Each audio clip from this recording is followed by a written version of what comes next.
Hello, this is Microphone Media. Please like, subscribe, and share. Thank you.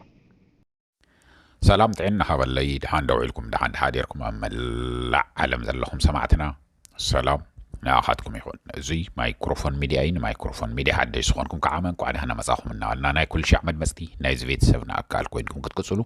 سبسكرايب زقوركم سبسكرايب كبروا لايك شير غيركم نخصموا وون بخبرنا عدمكم سمعتنا باركس زي كابلنا سمعتي أوزو سوشيال ميديا هذه كحالو مثلا منقرو زبحال نقرألو ኣብ ኤርትራን ኣብ ትግራይን ሕዚ እንታይ ዝካየድ ዘሎ ንረጋጋ እሞ ተረጋጊና ንረአዮ ምክንያቱም ኣብ ሶሻል ሚድያ ንትግራይ ዝተገደሱ መሲሎም ንኤርትራ ዝሓሰቡ መሲሎም ንኣምሓራ ዝሓሰቡ መሲሎም እዚ ጽምዶ ንምፍራስ ላዕልን ታሕትን ብዙሕ ነገር ይስራሕ ዘሎ ብዙሕ ብቢልዮን ዝቁፀር ገንዘብ ተሃቲሙ እዩ ዝብተን ዘሎ ሰማዕተይ ስለዚ ኣብ ሶሻል ሚድያ ስለ ዝወፀ ንእሽተይ ነገር ካብ ነዊሕ ዘረባ تقوريص أصل زوجات أنت عايز بقدم ياز تجربة بدحري ياز تجربة زي تفلت دمس الناس معها زي برنجر كنتم قاقلوا للنايو عب تجراين عب إيرتران زول هذو خناتات كم يو دولنا نيرنا عب تجراي زملكتهم أكل الزرار من لنا ساتم زولنا عامة قال انتبلنا كم يكم مخانو خنقركم هنا كشعمة الرشا رأيو مسانا صنحو كم تتفلت وانا نوح جزء عين حزكمن حسر نابلنا عين النمسو زو حبريت هذيجن بتعامل أجد أساس لزخنة تخاص حيز خنة زرباتات تزريب ويتوهيل بزوح نجاري يزرب سلزلو أمبلا علم زلهم سمعتنا عمن تعيز جبر زلو وياسم دفريس هدية سم دخم زي توهيل إيو تحادى بجره تحادى بجره إيو كم زي يقلم لأيو نالكم بزوح حات دولنا لهم نزي يقول نابتك رايدرس دولنا ካብ ትግራይ ጽቡቕ ነገር ሰሚዕና ኣለና ብዛዕባ ኤርትራ ጽቡቕ ነገር ንሱና ዋኻቱም ክንብሉ ኢና ካልእት ንኽሰምዕዎ ከማኻትኩም ዝሓሰቡ ዝተጨነቑ ሕዚ እውን ዶ ትግራይ በይና ክትከውን እያ ሕዚ እውን ዶ ኤርትራ በይና ክትከውን እያ ብዝተፈላለየ ኣንፈት ብቻ ዓብዪ ኣሕመድ ክሳኸዐሉ ድዩ ፈላልዩ ደኸዓመ ሕዚ እውን ከዋድአና ድዩ ዓብዪ ኣሕመድ ሙሉእ ቀርኒ ኣፍሪቃ ክሕምስ ተልዒሉ ዘሎ ሰብ እዩ እሞ انت عايز جبر زلنا لكم تجنقوا تدولوا لنا تصحفوا لنا زلكم ملسي ايوتو حزنا يمزينا زلنا نام سنة صنعكم زولكم قلنا لايك جبروه لايك انت غيركم هو حزب ناس سمعوا الرجاجة يجوروا ايو الى اسلزا امن لايك جبروه حس ربي لي مزي زلخو نعون حلف حاضرنا نسمع ايو بارك سمعتي اول سعيد ناب السودان خيدو اب السودان ناي تجراي ناي ارترا نانا يمحارة فانو أمحارة تنتلنا فانو لكم وصدوا وسمعتي نايم حارة فانو توكلت زلوهم حاد النت فتيركا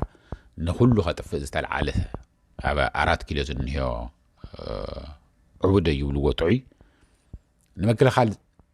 حاد النت نقبر زبل بزوح نقرت تزاريبو نيريو أو قن حانت قال تزاريبو نيرو أول سعيد تفيلو نحنا ون سمعنا ينيرنا سمعنا يوخام يلنا حديثنا لنا هزو نقرنا زلوسي كلمتنا فتنا أول سعيد زبلو أول سعيد ون ملسي وللو تسلك سوريا نبرن بدم بغيري يسمع نمبر أنا زخل لي صغيرة زخل لي لعن تحتني له زخل لي دخمنا له حنتن أول سعيد زبلا أو أخافت كل ليس خد سمع زلو ولا أنت تسمعهم ومغناتهم تسلك سوريا سلزي نبر أو ناي زارا ميديا قريبو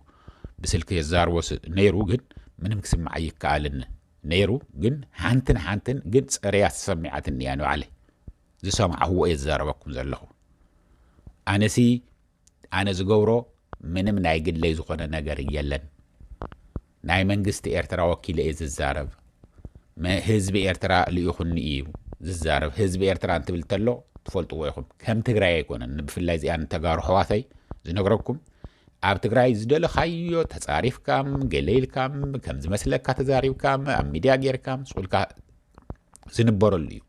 نا إيرترا سيستم جن نا بعلتهم زخنا يتعمل نا يلهم زحزوه سيستم اللو نكافتو من قستي نا إيرترا وسعي خام محامة مسجوروا بالتعدي مسجوروا بالتخلل تزاربوا له نجار لعلن تحت نتولوا له نجار أيلن أفكيد ككل نجار تجوروا نجار كاب منجست إيرترا هو كاب ممرح غير كأخذ تخيل መንግስቲ ኤርትራ ከህዚ ደኣ ምስ ትግራይ እንታይ ይገብረሎ ምስ ሰራዊት ትግራይ ከመይ እንሂዮም ገለመለ እንተይልኩም ንኡ እዩ ትመልስ ሒዘልኩም መፅየት ነው ስለዚ ኣወል ዝበሎ ኣነሲ ኣሰሓሒቱኒ እዩ ወልቃይት ካብ ወልቃይት ተወኪሉ ዝመፀ ዝበልኩ እምበር ኣብ ደገ ዛሪቡንስ ብትግርኛ ገይረ ዛሪቡንስ ድሓር ከዓ ናብ ኣምሓርኛ ተቐይሩ ብቻ ትዝርዝሩ ንስኻትኩም ሰሚዕኩም ስለ ዝኾንኩም ናብኡ ኣትየ ኣየደብረኩምን ግን ኣነ ኾነ ኢለ ዝገበርክዎ ነገር የለን ኢሉ ተዛሪቡ እዩ ብኡ ከም ዘሎ ውሰድዎ ከም ዘሎ ውሰድዎ ክብለኩም ዝኸኣልኩ ንምንታይ እዩ እንተኢልኩምኒ ናብ ትግራይ ከምቲ ዝበልኩኹም ደው ኢለ ነይረ እንታይ እዩ ኢሎም ናይ ኤርትራ ናይ ትግራይ ንርክብ ኣፍቲ 17 ዓመትም ይኹን ብድሕሪኡ መንግስቲ ኣብ ኤርትራ ኮይኑ መንግስቲ ኣብ ትግራይ ኮይኑ ኣብ ማለት ኣብ ኢትዮጵያ ኮይኑ ናይ ውድብ ሕወሓት ኣብ ዝነበረሉ ከም ናይ ለብ ዘበን ተሓጋጊዙ ይፈልጥን ብዙሕ ነገር ኤርትራ ጌራቶ ይትፈልጥ ቅድሚ ህዚ ትገብረላ እያ ካብ ልብኻ እዩ ዝስራሕ ዘሎ ህዚ ፈተውቱ መሲሎም ኮነ ኢሎም ንኸፃልኡ ንኽበታትኑ ትግርኛ እናተዛረቡ ዕሱባት ዝኾኑ ብገንዘብ ተዓዲጎም ካብ ዓበይቲ ፀጉሮም ሰይቡ እግሮም ናብ ጉድጓድ ከኣቱ ሓደ እግሮም እንተይኮነስ ክልተ እግሮም ዝኣተወ ሰባት እውን እንተይ ቀረ ዝዛረቡ ዘለው ብገንዘብ ተሸኒፎም ብንዋይ ተሸኒፎም እዮም እምበር ኮነ ኢሎም ንትግራይ ሓሲቦም ኣይኮነን ንትግራይ ዝሓስብ ኣብ ትግራይ ዝቃለስ ኣብ ትግራይ ዝመውት ኣብ ትግራይ ዝእሰር እዚኦም ሃዲሞም ቪላ ተውሂብዎም መኪና ተውሂብዎም ሪፓብሊካን ጋርድ ተውሂብዎም እናተሓለው ዝውዕሉ ዝሓድሩ እዮም ካብኡ ኸ ሰኺሮም ጫቶም ቅሒሞም ጽሒፎም ዝሃብዎም እዮም ዝልፍልፉ ዘለውቶም ሶሻል ሚድያ ትርእይዎም ዘለኹም ስለዚ ናይ ፈተውት ኣይኮነን ሓሲቦም ኣይኮነን ናይ ትግራይ እዮም ዝብሉ ዘለው መጀመርያ እንተንሰምዑ እንተልና ኩልና ኢልና ነርና ኢና ግን እስቲ ንረጋጋእ ሰማዕተይ እውን ብዙሓት ጽሒፍኩምለይ ኤርትራውያን እውን ጽሒፍኩምለይ ኣነ ካብ ኩሉ ደስ ዝብለኒ ንምንታይ ከም ምዃኑ ትፈልጡ ዲኹም 5 ሳንቲም ካብ ኤርትራዎም ይኹን ካብ ትግራይም ይኹን ስለዘይ ወስድ እዩ ኣይወስድን ዝመስለኒ እየ ዝዛረብ ገንዘብ እንተተውሂቡ እኳ ገንዘብ ሕማቕ እዩ ሱቕ ከብለካ ይኽእል እዩ ኣነ ግን 5 ሳንቲም ሓንቲት ተዓሪፋ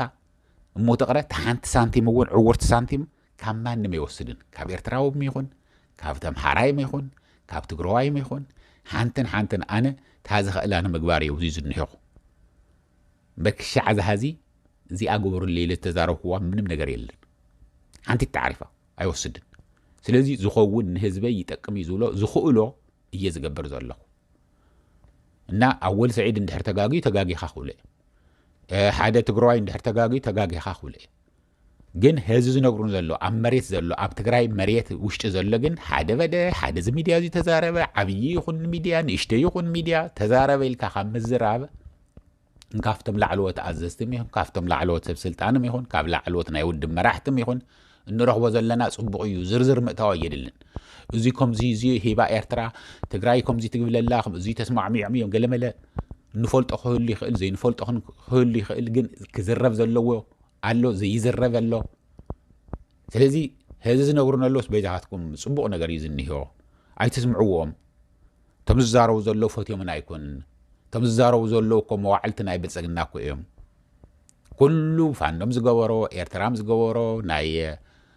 ዓብይ ኣሕመድ ትእዛዝ ናይ ዓብይ ኣሕመድ ኢንቪቴሽን ተቐቢሉ ዝመፀ ዝገበሮ እዩ ንሱ ከዓመ ብቱ ኣብ እዋኑ ዝሕተት ክሕተት እዩ ካብ ትግራይ ዝሕተት ተልኡ ክሕተት እዩ ካብ ኣምሓራ ዝሕተት ተልኡ ክሕተት እዩ ካብ ኤርትራ ዝሕተት ተልኡ ክሕተት እዩ ብቕርታሪ ክሕለፍ ብዝተፈላለየ ነገር ክሕለፍ ሽዑ እዩ ዝርአ هذا جن صبغينا زننا كونه إلهم يوم نتجري حاسبهم زجوروا ونجار يلن مريت تجري تتحزول وذلوا هزدي تريوا مريت تجري كم استتحازة أي بعلتهم من دحليفهم زهوا لذي زي كونه الكاشر هنا يسأل تسلز خونه هذي أب تجري زلوا بإرترا أنفت كوانا كافتو تأمنون أمينكم ونأخم نأمنكم إلكم ينديهم دويلكم إنهم يلنيتو ززارو وناي سراويت أزازون بزح نجاري نجارني هذا جن زرزيرا زي جبرت إردرا خمزي جبلت كم زي هابت كم زي كعلت كم زي كزرزرو جن يدلين ሓንቲ ነረጋግጽ ክነግረኩም ዝደለኹም ዝነገርኩኹም ጽቡቕ ነገር እዩ ዘሎ ስኽበሉ ካብኣቶም ንላዕሊ ንፈልጥ ንሕና ካብኣቶም ንላዕሊ ኣብ መሬት ዘለው ንተጋደልቲ እውን ተራ ተጋደልቲ እውን ኣዛሪብና ኢና ንፈልጦም ነው ዝድውሉልና ኮን ነው ለይትን ቀትርን ጽሑፉን ነው ካብ ግንባር ተጋደልቲ እንሂው ተራ ዝኾኑ ተራ ተጋደልቲ ዝርእይዎ ዘለው እንሂው እንታይ ነይርዎም እንታይ የነበሮምን እንታይ ህዘለዎም ዝነገሩና ኣሎ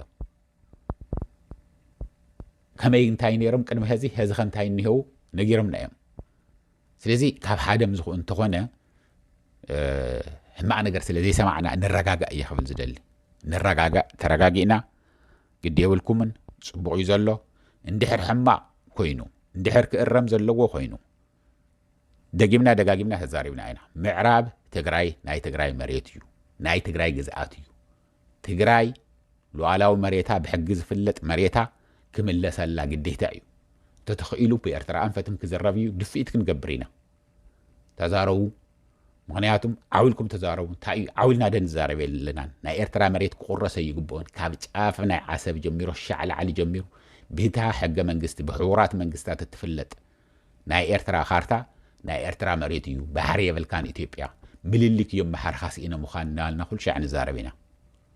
ከምኡ ኢልኩም ተዛረቡ ኢና ንብል ዘለና ነቶም ፈተውትና ኣሕዋትና እውን ኣብ ኤርትራ ዝንሄው ማለት እዩ ግን ከ ስኡልካ ብሓንቲ መዓልቲ ዘይኮነ ኢልካ ግን ተሰሪሑ ዝንሄው ክሻዕ ሓዚ እኮ ስምዑ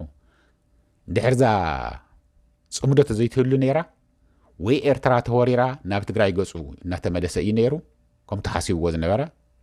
ወይ ከዓመ ናይ ትግራይ ወሪሩ ትግራይ ዘሎ ሰራዊት ተሸኒፉ ካብኡ ድሓረ ኩሉ ነገር ኣኪቡ ናይ ኣምሓራም ናይ ኩሉ ነገር ኣኪቡ ኤርትራ ክወርር እናተዳለው እዩ ነይሩ ብዝህዚ ግዜ ታጽሙዶ ግን እንታይ ያቕረያ ኣላ ካብ ዓብይ ኣሕመድ ናብ ትግራይ ይኹን ናብ ኤርትራ ይኹን ዝመጽእ ሰራዊት የለን ኮነ ኢልካ እዩ ህዚቱ ናይ ሰራዊት ናይ ኢትዮጵያ ናብ ዶብ ናይቲ ኣምሓራን ናይ ትግራይን ኣምጽእዎም ዘሎ ክዋጋ ኢለ ይኮነን ክወርር ኢለ ይኮነን ህዚ ረኺብና የለና ተሓበሬታ ብደንብ ዝርዝር ካልእ ግዜ ክንመጸሉ ኢና ግን ፋኖን ናይ ትግራይ ሰራዊትን ንኸይራኸቡ ንምቁራጽ እዩ ናይ ትግራይ ሰራዊትን ናይ ፋኖ ዝተወቅዑ ናብ ትግራይ እናኸዱ ይሕከመለው ስለ ዝብሉ ዘለው ተፈላለየ ነገር ብቻ ይቀባበሉ እዮም ስለ ዝበሃል ንኣቶም ንኸይራኸቡ ንምግባር እምበር ውግእ ንምኽፋት ኣይኮነን ሰማዕተይ እዚ እናዋልኩ ንሕዚ እዚ ኣኽለኒ ክሻዕ ዝቕፅል ግዜ ሰላም ድሓን ዋዕሉ ድሓን ህደሩ ቻው